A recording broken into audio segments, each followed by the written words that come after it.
South China सी में gulf of Thailand के पास थी। अब इस एरिया के पूरे समुद्र को छान लिया गया, लेकिन फ्लाइट 370 का कोई भी सबूत हाथ नहीं लगा। इस पॉइंट पर मलेशियन गवर्नमेंट ने इस केस में वहां के मिलिट्री को इंक्लूड किया और उनके एयर रिकॉर्ड्स को चेक किया गया। Now point to be noted here, air control station के रडार प्लेन में लगे ट्रांसपॉन्डर से सिग्नल्स रिसीव करते हैं, लेकिन मिलिट्री के रडार्स रिफ्लेक्शन की टेक्निक का इस्तेमाल करते हैं, जिससे कि ज्यादा एक्यूरेट इंफॉर्मेशन रिसीव हो पाती है। अब दोस्तों, मिलिट्री रिकॉर्ड से ये पता चला है कि फ्लाइट 370 ने साउथ चाइना सी में अपनी लास्ट लोकेशन के बाद एक राइट टर्न लिया था और फिर एक लंबे लेफ्ट टर्न लेते हुए वो मलेशिया की ओर लौट गई थी। लेकिन वो मलेशिया में लैंड नहीं करती है, बल्कि पूरी कंट्री को पार करती हुई पेनांग आइलैंड से एक बार फिर शार्प राइट टर्न लेती है और अंडमान सी में पहुंच जाती है।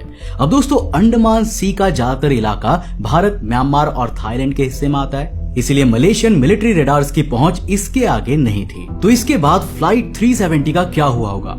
इसकी जानकारी हमें पता चली सैटेलाइट कनेक्शन रिकॉर्ड से।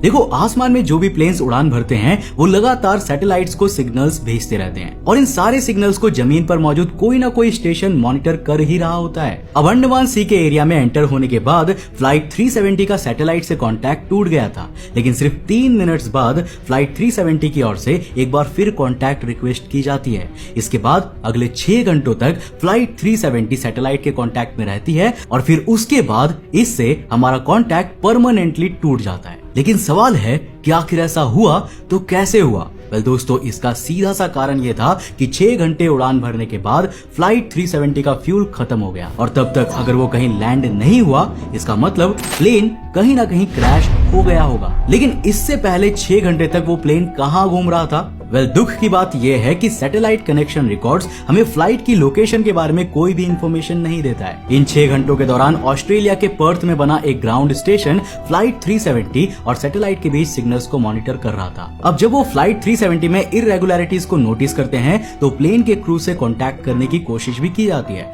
लेकिन अफसोस बार बार कॉल लगाने के बावजूद भी दूसरी तरफ से कोई भी रिस्पांस नहीं आता है। मगर अभी भी हमारे पास फ्लाइट 370 की लोकेशन को जानने का एक तरीका मौजूद था और वो था रेडियो वेव्स। अब देखो दोस्तों, प्लेन और सैटेलाइट के बीच कांटेक्ट रेडियो वेव्स की मदद से ही हो रहा था और इन्हीं रेडियो वेव्स की लेंथ को मेजर करके हम इसकी लोकेशन का अंदाजा लगा सकते थे। अब पर्थ के ग्राउंड स्टेशन ने सारे डेटा को कैलकुलेट किया और अंदाजा लगाया कि प्लेन की फाइनल लोकेशन इंडियन ओशन के फार सदर्न रीजन में होनी चाहिए। मतलब कि ये ऑस्ट्रेलिया और अंटार्कटिका के बीच वाला हिस्सा दिख रहा है ना, जहां चारों तरफ पानी ही पानी है, यहीं कहीं पर फ्लाइट 370 क्रैश हुई होगी।